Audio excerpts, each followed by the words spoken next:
tiny devices that repair individual cells, even DNA. Gossamer threads strong enough to hold up a bridge or an elevator to the stars. These visions of the future are based in the discoveries of today as a new science of materials emerges from the elemental building blocks of the universe, promising a future in which we can create virtually anything we want, atom by atom. Can I have some rock music, please? I'm David Pogue, and I'm on a quest to find the world's most advanced material, a narrow wire that can bring a fighter jet to a dead stop in less than 3 seconds. Welcome to Navy Airlines. Super strong, but not unbreakable. What new material might replace it? A man-made fiber that can stop a bullet? Whoa! Nature is our guide in this quest. These are your lab assistants? Inspired by the beak of a tropical bird. Arrgh, they were all out of parrots. Or a lightweight thread spun by spiders, now made from goat's milk. So this one's skim and this is 2%? It's stronger than steel. We're learning how to make stuff stronger than ever, and it's going to change the world. You should try to. Right now, It would snap if I had upper body strength. on Nova.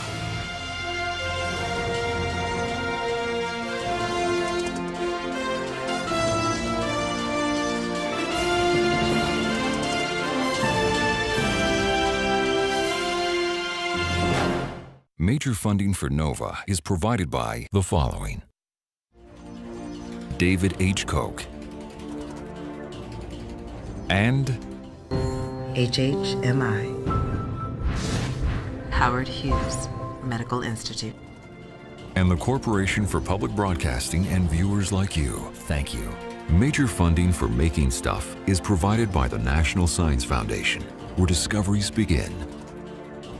Additional funding is provided by the U.S. Department of Energy's Office of Science and by American Elements, the world's manufacturer of engineered and advanced materials. American Elements. Now, invent.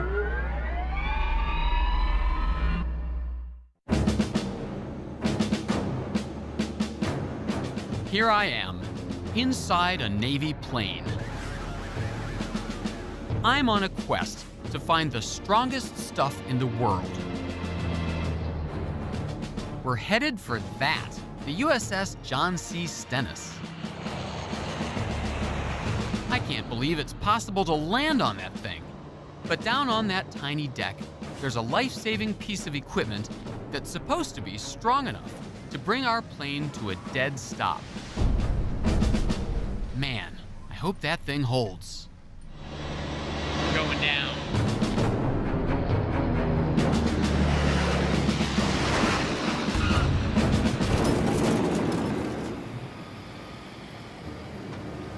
Whoa. I really felt that. Now I want to see how it works.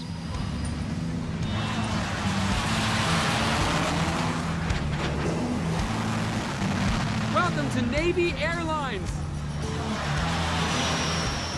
Luckily, I've arrived at the perfect time, because a dozen new pilots are practicing their landings. That means lots of attempts to catch that wire. There are actually 4 cables across the deck. They're working on number 3 right now, so this guy's gonna try to catch number 4. That's the ideal one. Let's see if he does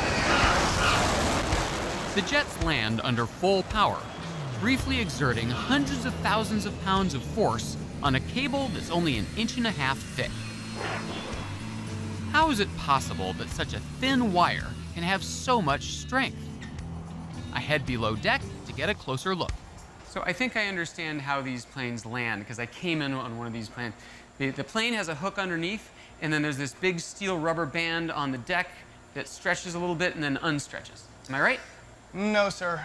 It looks like that, yes it does, but that actual rubber band that you're talking about, the actual wire, comes down here and actually leaves from here. This is actually the cable that you're gonna see going across that flight deck. Every time a plane hits the cable, this powerful hydraulic piston goes into action, By spooling out wire at just the right speed, it counteracts the momentum to slow the aircraft. The bigger the plane, the harder it pulls. It's designed to withstand a truly massive load. The braking strength of the cable is 215,000 pounds. That's enough strength to stop 4 F-18s at once. And it's all thanks to a strong material that the Navy trusts above all others. The entire ship is made of steel. Don't believe me? Tell it to the magnet. Steel. Steel provides the structural strength of the bulkheads and the decks. Steel. And of course, the all-important arresting cable. In the quest to find strong materials, steel is a great place to start. Our modern civilization is built on the stuff. But where does it come from? Thousands of years ago, ancient people used tools made of stone. That's why it's called the Stone Age. But eventually, they discovered how to extract metals, like copper, tin, and iron, from rocks. Iron is the main ingredient in steel, but steel is stronger than iron because it also contains carbon. All these materials fill the periodic table of the elements, a master chart that lists the basic building blocks of every material in the world, from the lightest to the heaviest, from the weakest to the strongest.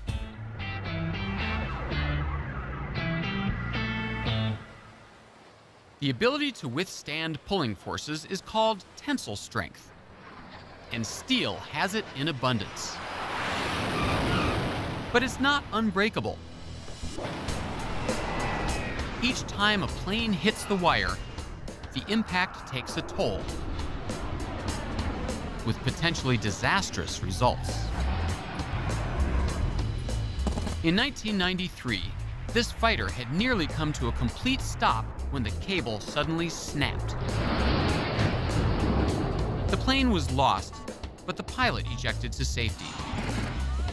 Sudden failures like these are rare because the crew doesn't wait for the cables to wear out.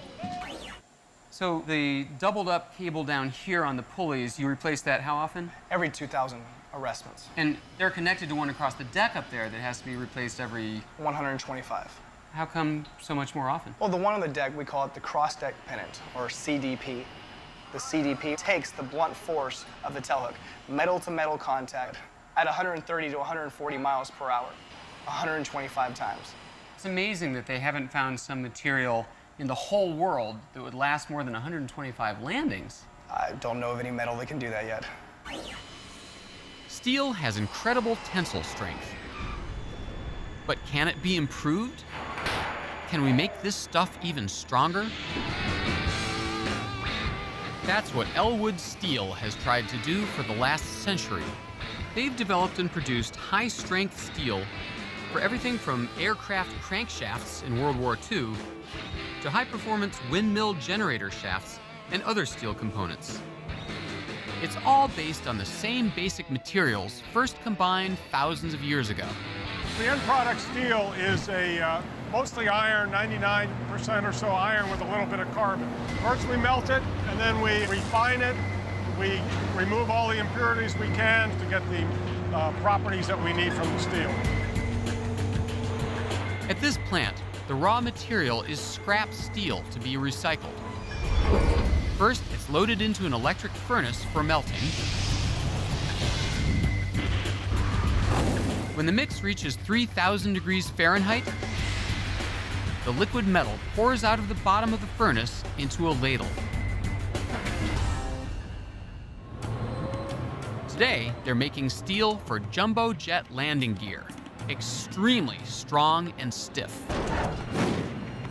Besides iron and carbon, the recipe calls for several additional elements, added in precise quantities. After cooling, a simple test reveals whether the steel has the right amount of tensile strength. When we pull a piece of steel, we measure how much it stresses, and we keep increasing the load and watch it stretch until it eventually breaks. The more force it can withstand, the greater the tensile strength. Where does steel's remarkable strength come from? In metals like iron, the The atoms are packed together like sheets of marbles. But when pushed or pulled, they can slip and slide past each other. But steel also contains carbon. The carbon atoms fit in between the iron atoms, limiting their freedom of movement and making it harder to pull them apart. Steelmakers long ago learned that by adding more carbon, you can increase the steel's tensile strength, but you give up flexibility, which is something that the arresting cable needs to wind and unwind. The trick is to find just the right balance. Including steel, there's always been a trade-off between very high hardness, high strength, and flexibility. Steel has provided a very good combination of high strength and good flexibility for many applications. That's why it's so widely used. Without steel's tensile strength to resist fracture, elevator cables would snap, and bridges would crack in two. That alone makes it an incredibly valuable, strong material. But steel protects us in other ways, too. Car makers depend on a different kind of strength in steel, which is on display at the Outlaw Motor Speedway in Muskogee, Oklahoma. Materials scientist Mark Eberhardt is here to help me understand what makes car bodies strong. And to do that, we first have to watch them break. Mark, you're a prominent scientist, author, teacher. Why are we at a dirt track in Oklahoma? I've been fascinated with understanding why things break since I was about 6 years old. You can go into a lab and you can do real detailed experiments. They don't capture the full beauty of why things break. This is the place to come to really understand what a person means when they say strength. We're the Starsky and Hutch of science nerds. Can I have some rock music, please?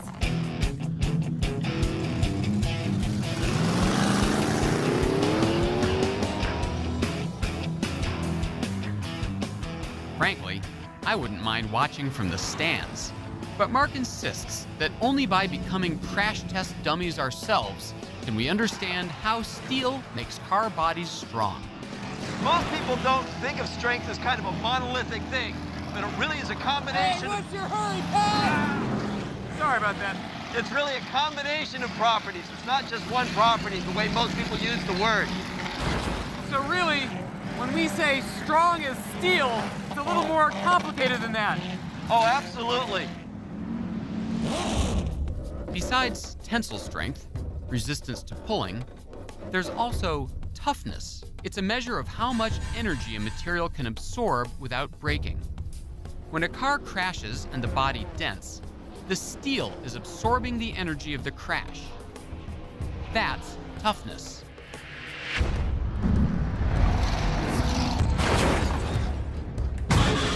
During our 100 laps, the car took some serious hits. Did the steel demonstrate toughness?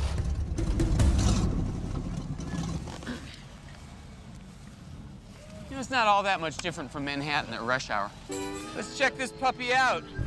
There's some damage over here. The body got creamed, but the steel didn't break. It's dented, yet still intact. Our driver, Danny, suggests an even more extreme test of steel's life-saving toughness. So what do you got set up for us here? We're gonna take this car, we're gonna send it into the wall and see what we can tear up.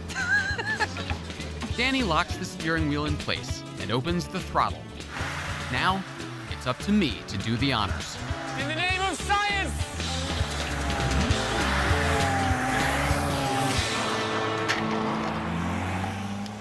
We installed a small camera where the driver would normally be.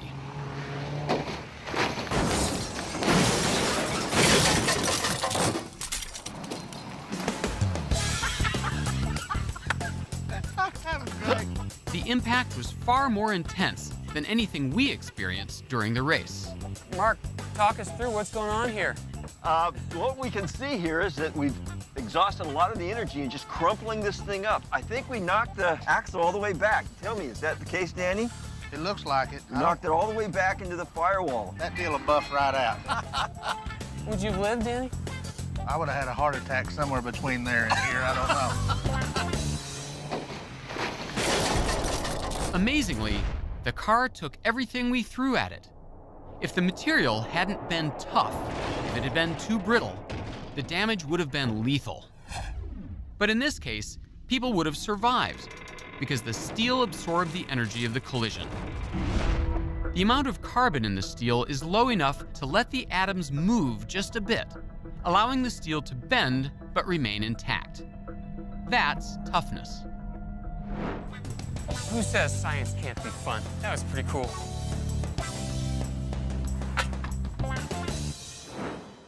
Steel makes the biggest structures on Earth possible. And in the future, when buildings reach a mile or more into the sky and bridges stretch across the sea, steel will be there to support humanity's dreams, because we haven't even come close to exhausting the potential of this most precious metal. But no material is perfect. Even metals have their weaknesses. Consider the suit of armor. Warriors once wore bronze, iron, and steel onto the battlefield. Sure, it was heavy, but it provided good protection. Until around the 15th century, when the gun appeared. Heavy armor became a liability. So for hundreds of years, infantry in the world's bloodiest wars went to battle with little to protect them, because the metal was no match for a bullet. Why? Luckily, I have a personal connection to a place where we can see exactly how metals fail under fire. This has got to be my favorite spot at MIT, Strobe Alley, dedicated to the work of my great uncle, Harold Edgerton, a pioneer in the art of high-speed photography. I remember when I was a kid, he was always showing us pictures of what he was doing, you know, smashing light bulbs, shooting bullets through apples, stuff like that. I thought, that's the coolest job in the world. Our plan today is to fire small .22 caliber bullets at several different types of material. Using a high-speed video camera, we'll examine the exact point when the bullet hits, and we'll examine the type of hole it creates. Jim Bales, who runs Strobe Alley, will be our trigger man. We've got two cameras. This one's running at 20,000 frames a second. This one's down at a mere 4,000 frames a second. Yeah, and for a point of comparison, normal television like this you're seeing right now is 30 frames a second. So these are running a good bit faster. First up, a piece of steel. It provides about as much protection as a 15th century breastplate. 3, 2, 1.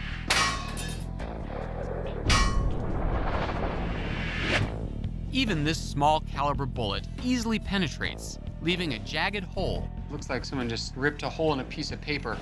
To provide enough protection for a soldier's torso, this steel would have to be 10 times thicker. It would weigh an unwieldy 100 pounds. What about a lighter weight material, like aluminum? We see it mostly as flimsy rolls of foil, but some forms of aluminum are just as strong as steel and are widely used in aircraft construction. Could aluminum serve as armor?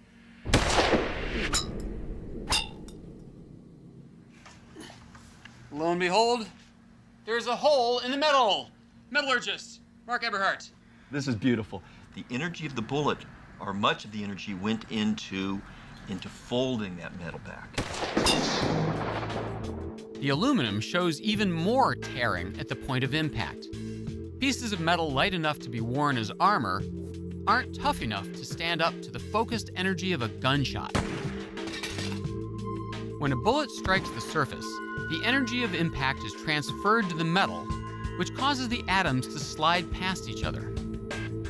Because the energy is focused on such a small area, the movement can be severe, causing cracks to form. If the material is thin enough, the bullet tears right through, like a hot knife through butter. So wearing a full metal jacket into combat is not a wise idea. But if guns made personal armor obsolete, what are these guys wearing? It looks like cloth, but it's stronger than steel, and it's become standard equipment for soldiers, SWAT teams, and bomb disposal squads. I'm talking about Kevlar. When this synthetic fiber is woven into a fabric, Kevlar is strong enough to stop a bullet, or a blade, or even, with a few chemical changes, a fire. Oh, it's hot. Although not as hot as he is. David, what you're about to see here are all the examples that we've got of Kevlar. This is Tucker Norton, ballistics expert and my tour guide here at DuPont, the company that invented this stuff. Over here, we have some examples of vests where Kevlar is being used. Can I try one of these on? Absolutely. Okay, I'm not here to show off the spring collection, but to understand what makes this stuff so strong. Kevlar, so important to American soldiers today, has its roots in a time when the entire United States was in peril. In the early 30s, the Japanese Empire seized control of the world's silk supply, a material used to make parachutes and flak jackets. A frantic search began for a man-made replacement. Then, in 1935, Wallace Carruthers, a brilliant chemist at DuPont, created nylon, the first fiber made in a test tube, not in nature. His breakthrough ushered in the modern age of synthetics. Then, in the 1960s, Stephanie Kwolek, a chemist also at DuPont, created Kevlar. It remains the strongest synthetic fiber ever produced. I know Kevlar can hold up to the most extreme punishment, but I want to see it up close. Our target, a block of clay designed to simulate the human torso. It's protected by several layers of Kevlar. On the other end, the weapon. Or rather, the bullet delivery device. This is the gun? This is the gun. Oh, I was We expecting don't a get out gun. here with a, no, none of that. Oh, you're kidding. What's going to happen? Someone's going to pull the trigger and... Is there a trigger? So the trigger is located outside of here. We don't actually do anything firing here while we're You inside. guys are these giant safety wusses. Now here's where we go to fire. I feel like the president. Fail safe. Okay, ready? Aim, fire. You did it. I'm so good. Time to inspect the damage. Even with Kevlar, the simulated chest takes a beating. Whoa! This would have been my chest? Turns out, it looks worse than it is. Unlike a human body, this clay will hold this position. The human body will respond and go back to normal. So on human, this would just be a really nasty bruise and Yes. maybe a broken rib? That's right. Gotcha. That's right. Still, ouch. But where's the bullet? In fact, it's in the bag. The bullet is still in here. Oh my gosh. Can we see it? Absolutely. So we have many, many layers, of course. First one, second one, and usually about the third layer is where it gets stopped. And there it is. There's the bullet. Oh my gosh. It took just 4 layers of Kevlar, each less than a millimeter thick, to stop the bullet. The 7 other sheets kept that hole from getting any deeper. And as deep as any kind of trauma might look, it's much better than that bullet going all the way through you. Right. I guess I could agree with that. Kevlar is clearly some tough stuff.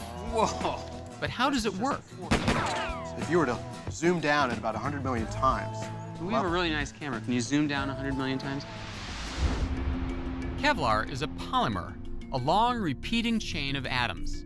In this case, carbon, hydrogen, oxygen, and nitrogen. Each is like a stiff piece of spaghetti. Gathered into bundles, the stiff chains create a thread-like fiber that has a hard surface, extremely high tensile strength, and enough toughness to absorb the impact of a bullet. Stopping a round is impressive. But there are other threats out there. How does Kevlar stand up to a knife or an ice pick? Don't try this at home. I'm not gonna pay a lot for this muffler! I said Caesar on the side! 20 cents a text message? Are you nuts? That's amazing. How can it do that? Well, it does it because of the tight weave and because of the strength and durability of Kevlar. The tight weave prevents the spike from getting all the way through, from working its way through, and the strength of the Kevlar actually helps blunt that tip and maybe even bend the tip if you're strong enough. Since it was invented, Kevlar has been used in all kinds of products, from tires to parachutes and even cables. And that gives me an idea. Tucker, I've got this friend. He's got a fleet of nuclear aircraft carriers, and they have these steel cables a lot like this that are designed to stop aircraft that are landing 130, 150 miles an hour. How does the strength of one of these cables compare with a steel cable? Well, we'd expect the strength of this, the tensile strength, to be actually equal or better than something like the steel cable. And it's lighter and it's less dangerous if it snaps. That's right.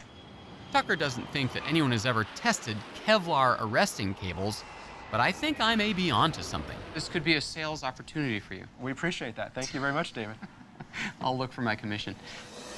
With tensile strength greater than steel, extreme flexibility and heat resistance, in a package that weighs 1/5 as much as steel, Kevlar could one day be a replacement for steel cables. But already there may be other, stronger alternatives. Scientists like Ray Bachman at the University of Texas are exploring the remarkable properties of a brand new material, the carbon nanotube. Dave, this is one type of carbon nanotube. This is what it's all about right here. This is what it's all about. You know, I had a hunch it'd be like this. I just thought they'd be smaller. I'm right. They're about 1 billion times smaller. Nanotubes are made of carbon atoms arranged in a rolled-up chicken wire-like structure. Besides nanotubes, there are other forms of pure carbon, like diamond, and graphite, the stuff of pencil lead. Nanotubes get their strength from the extremely strong bonds between carbon atoms. These carbon nanotubes can have spectacular mechanical properties, spectacular strength, and very high toughness. And you make them here in this very lab? Yes, we do. Ah, so this is where it all happens. This is where the process begins. And guess what? It's not even that difficult. Here's all you need. 1. A smooth surface with a thin layer of catalyst, a chemical that helps jumpstart the tubes. 2. A special mix of gases full of carbon atoms. And 3.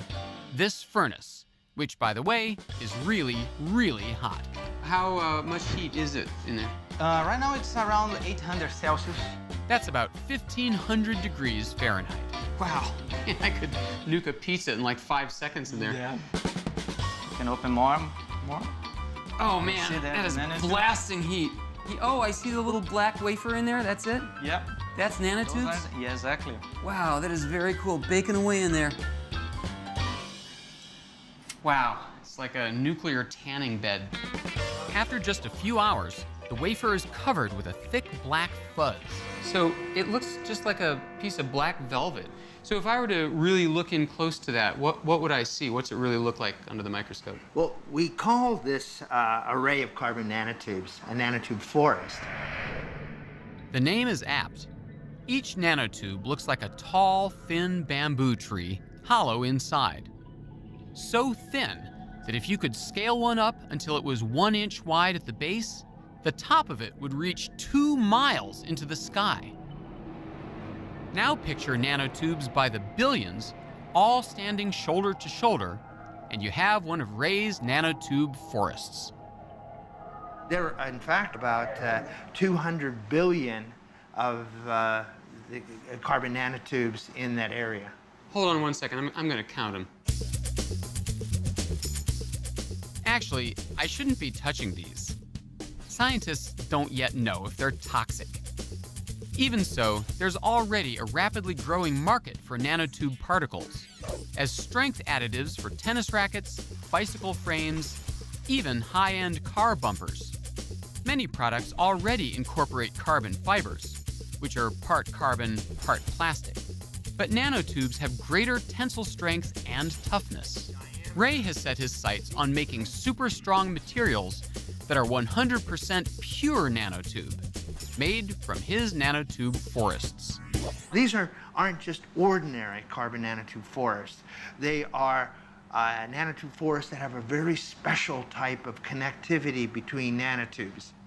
When we pull out one nanotube, that nanotube pulls out its neighbors, who pulls out other neighbors to self-assemble a yarn or a sheet. Expert nano yarn spinner Kai Lewis gives me a hands-on lesson. Would you like to try? This I recognize. This is that. First, we start with a forest on a wafer. So you can just grab on to this little orange tab. Okay. Now don't make it too high of an angle and make Okay. sure it doesn't touch the edge, and just pull out, Fast or slow? whichever you feel comfortable with. Oh, dude. As I pull on this little tab, nanotubes are coming off the wafer, hooking other nanotubes and pulling them off the slide. Try faster. I'm so good at this. And at too high of an angle, it will, as this is now, it'll start to break off from the It's forest. like coming out forever. I'll see you at the Texas County line.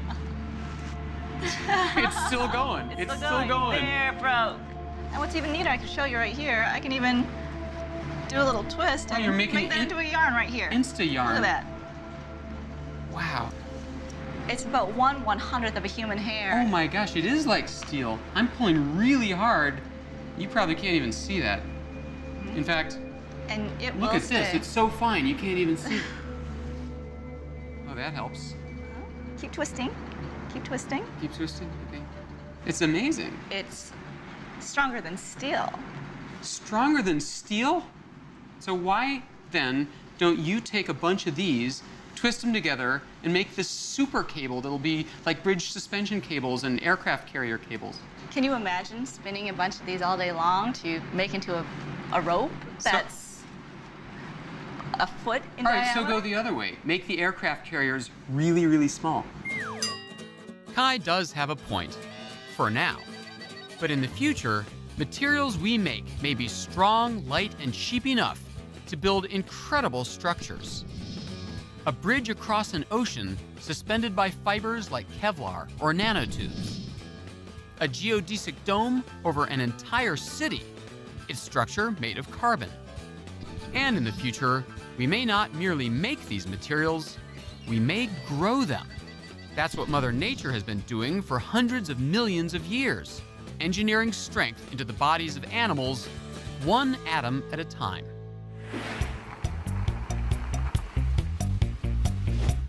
Meet Mark Myers. He's been fascinated by nature's engineering tricks ever since a boyhood encounter in a Brazilian forest. My father was hunting, and I saw this entire toucan skeleton. Then I picked up the beak, and I was amazed at how light it was and how strong it was. The memory stayed with him for 30 years until he happened to stumble across, of all things, a toucan farm. There, he made a startling discovery. In the toucan's amazing beak, nature has constructed a large, lightweight, and amazingly tough structure. Nice. He wanted to know how. I'd like to know why. Conservationist Joan Embry is on hand to explain. What is the point of this huge beak? I mean, it does look a little ridiculous. Well, they're primarily a fruit eater, and that extends their reach. They use it as a screwdriver. They use it to find food. Also works defensively as a dagger. The edges are You serrated. tell me that now, when the thing is like 6 inches from my eye? That's why you're holding the tame toucan. Oh. When Mark analyzed the beak of a dead bird, he found that it was made out of two different materials, neither one of which is strong. On the outside is the shell. Okay. Oh, it's like bendable plastic. It feels like a fingernail. That if the beak was just like this, it would flex. It couldn't grab anything. The inside of the shell is filled with bone, but bone that's so full of air pockets, it's as weak as styrofoam. I just show it to you how I can break it, you see? Right, nothing. And oh, you should try to. Yeah, exactly. Well, it's foam, so it snaps. Well, it would snap if I had any upper body strength. The thin shell and the foamy bone. Neither one is tough, but when combined, you can see that this is the foam, and then we have the shell. Right, each by itself is weak. I can show, yeah, if you pull out, you can bend this here very easily, you see? Yep. And this I could snap if it weren't an important teaching tool for you. That's right. Yeah. And now if you take Line and try them. to bend these two together. you Oh see. wow! Yeah. It's like super lightweight concrete. It Right. feels like It nothing. is strong and it is very lightweight.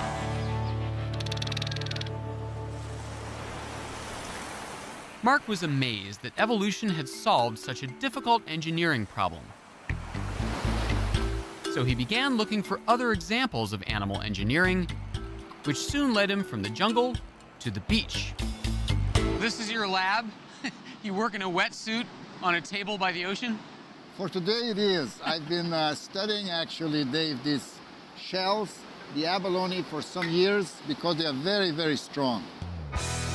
The abalone has evolved to have a very tough shell, which protects it from the pounding surf and from predators like sea otters.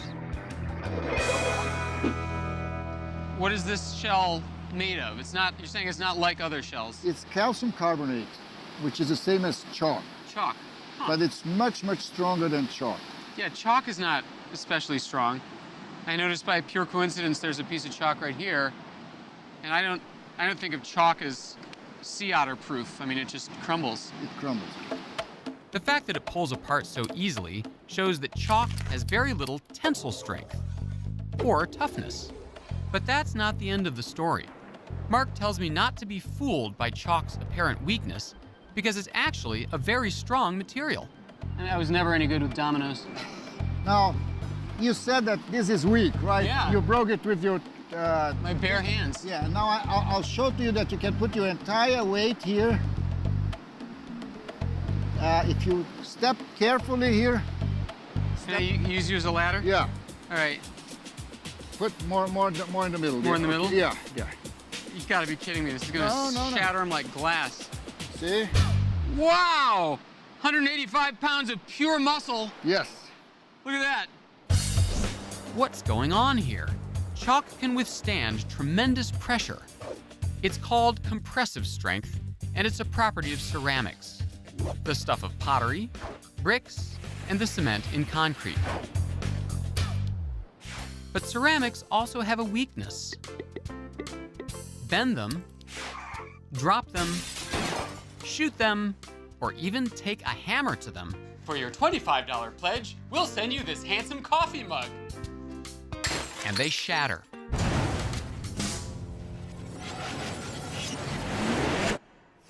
As with other materials, the strength or weakness of ceramics is determined by how their atoms bind together. Chalk is made of calcium, carbon, and oxygen atoms, which are bonded together tightly with no wiggle room. They can't slide past each other. That lets them stand up to tremendous pressure. But if a small crack manages to open a space between the atoms, it can quickly spread.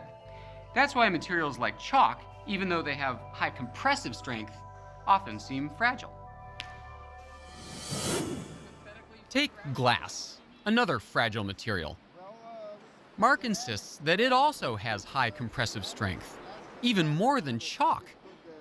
Frankly, that seems hard to believe. Okay, here we go. Gonna wind up with an ankle full of glass. Oh my gosh, the chalk is one thing, but these little skinny wine glass stems, something else entirely. Now, are you willing to try it with 3 or 2? No.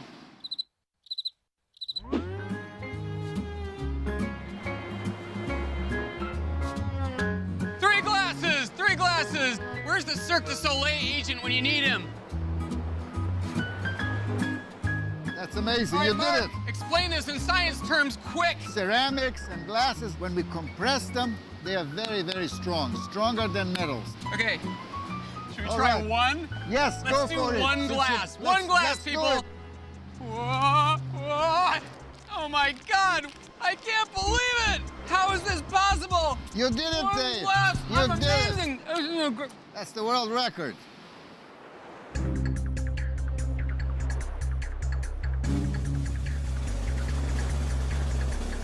Oh my gosh. One glass, people. One glass. Watch quickly. While that is impressive, the abalone shell blows glass and chalk out of the water, so to speak. Like the toucan shell, it combines two materials to make its fortress of strength and protection. Its shell is 95% calcium, carbon, and oxygen, just like the chalk. But it doesn't have the same brittle weakness. It's not fragile. You're saying this is 95% the same as this, but try to break this. This one, really? Yeah, go ahead. This would cost a fortune at the gift shop. No, go ahead. I dare you. Okay. If I were a sea otter, I would be a terrible failure. It's completely... No. The shell demonstrates both compressive strength and toughness, the ability to absorb energy without breaking, thanks to the way that the abalone has engineered its protective cover on a microscopic scale. As it constructs its shell, the abalone gathers calcium, carbon, and oxygen from the environment to build rows of tiny hexagonal plates. Each plate is brittle, but between the layers, the abalone inserts a protein, a long biological chain. That small addition acts like a shock absorber between the plates. The resulting shell is far less brittle, much tougher, and more crack-resistant than simple chalk. As we learn to apply the lessons of microscopic structure, engineers may one day build pressure-resistant ceramics and glass from the atom up. Beautiful buildings of sculpted concrete that will never crack and will last 1,000 years. Or a deep-sea city with a spectacular view. But when it comes to strong, light, and flexible materials built atom by atom, another natural material may hold the key. It's not new. In fact, it's been around for hundreds of millions of years. It's spider silk. Spider silk has been shown to have more tensile strength than steel and Kevlar. It can stretch to 140% of its length without breaking and remains flexible even in extreme cold. It's also so lightweight that a mere pound of the stuff could form a single strand long enough to stretch around the equator. But could we ever harvest enough to put it to use? I paid a visit to the American Museum of Natural History in New York, where I met Nicholas Godley. This is it. This is your baby? This is the big one. Who enlisted the help of more than 1 million spiders to make this breathtaking piece of fabric. It's the largest known textile and sample or piece of spider silk in the world. To truly appreciate this remarkable material, you have to feel it. The main piece is so valuable, it's off limits, even to its creator. But Nicholas has brought a smaller sample. It feels really, really, really soft. Like animal wool or something. I challenge you to break off this piece. I'm gonna break before it does. Okay, it does not break. It's like pulling a strand of steel. Wow. It's beautiful, and it's super strong. Could we ever put spider silk to practical use? It's very difficult, obviously, to do this on a commercial scale. And it took 1,063,000 spiders, roughly, to make. Jeez. It takes about 20 minutes for each spider, and they produce about 400 yards of thread. Each thread was pulled by hand from a spider's spinneret. It took 4 years and millions of strands to weave this 11-foot-long masterpiece. Its rarity is a testament to the sheer difficulty of harvesting this material. But that may soon change, thanks to this guy. So here's where we keep our spiders. We have special little cages for them in this room. Spider Central, huh? Whoa! Not funny! Not funny! You're now an official Spider-Man affiliate. This is Randy Lewis, a biologist at the University of Wyoming who's stuck on spider silk. Wow. This is a golden orb weaver. Golden orb weaver? You just cup your hand and get behind her.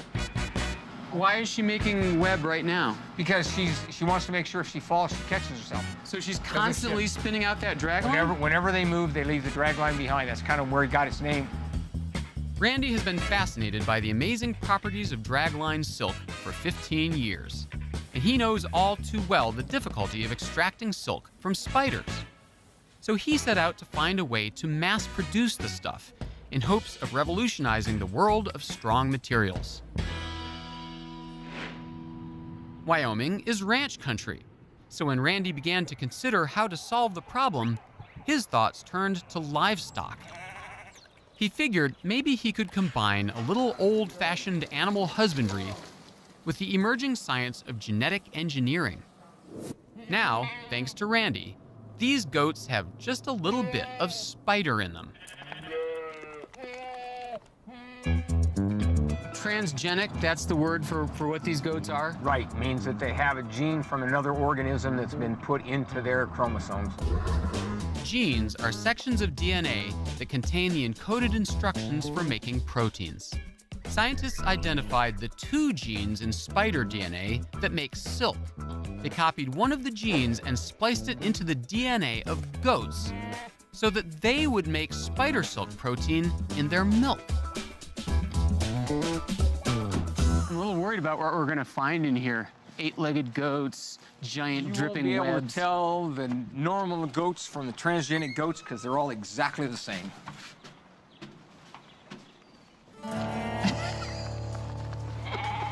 Oh, I had a dog like you once. It's impossible just by looking to tell these goats from their non-spidey brethren. But scientifically, they're very valuable. Yeah, you're special. You've been genetically modified. How does it feel to be genetically modified, huh? Only 50% of Randy's goats will inherit the necessary gene, and the females that are born with it will go on to produce spider silk protein in their milk. And that's what I've come all this way to see for myself.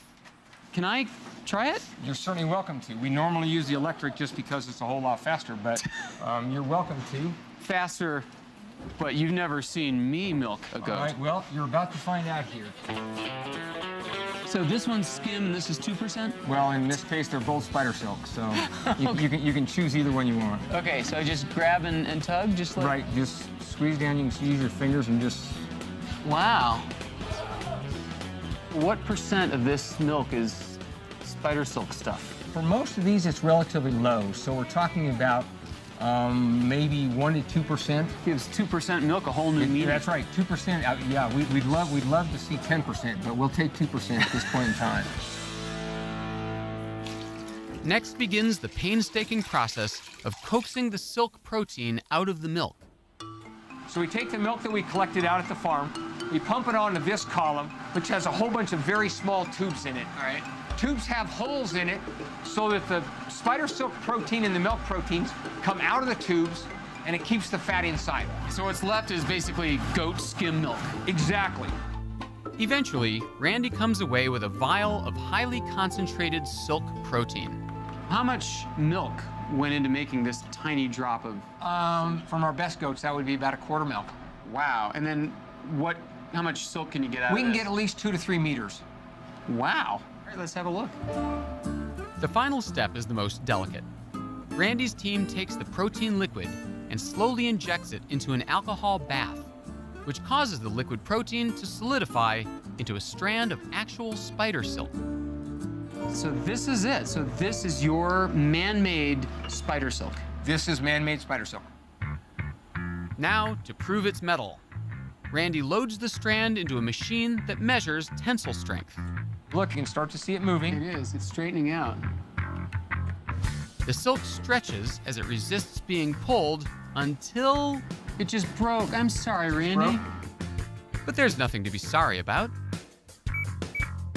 A computer measures the force it takes to break the sample, telling them its tensile strength.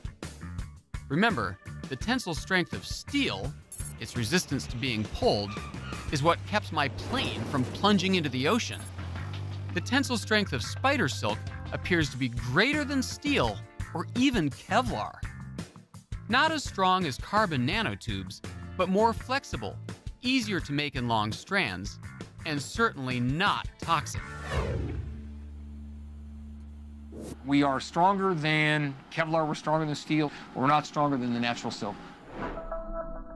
The spider silk protein demonstrates nature's ingenuity. Its structure is comprised of 3 distinct sections. Randy compares one of those sections to children's building blocks. So if you look at a molecular model, what you see is that they have little pins and little holes just like Legos. So if you take and put them together and stack them up like this, and you try to pull them apart. These are proteins here? These are the proteins, and that's part of the protein. We try to pull it apart, it doesn't pull apart. Okay, so if I'm pulling this way and this Right. way, and this is the drag line, and it's not coming apart. That's right. So that's one part of the drag lines. Proteins, good for you, okay? So 400 million years, spiders been playing with Legos. The second section of the protein is stretchy. For elasticity, they have something that literally looks like a molecular spring.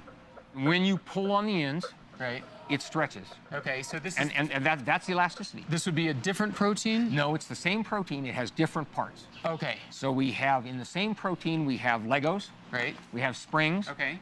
And then in order to put them together, we have zippers. Zippers hold things together very well, but they have some flexibility. So you have a way of being able to put this together with a spring. It might be too tight to do that. So you put a zipper in between, and now you have dragline silk. These basic building blocks repeat over and over again, trillions of them in each strand of silk. The complex structure is evolution's way of enhancing the strength of the common raw materials found everywhere in nature. Before I leave, Randy suggests one last experiment for us would-be Spider-Men. You getting anything? I don't feel a thing. Nothing. So it seems that the next chapter in the story of strong materials is already upon us. For thousands of years, we've experimented with our planet's raw materials to make metals and ceramics. Then, through chemistry, we created synthetics and built materials atom by atom. Now, scientists are learning to combine the engineering tricks found in the living world with the incredible strength of our own inventions. With these new tools and materials, there's no telling what we'll be able to accomplish. Once again, propelling human civilization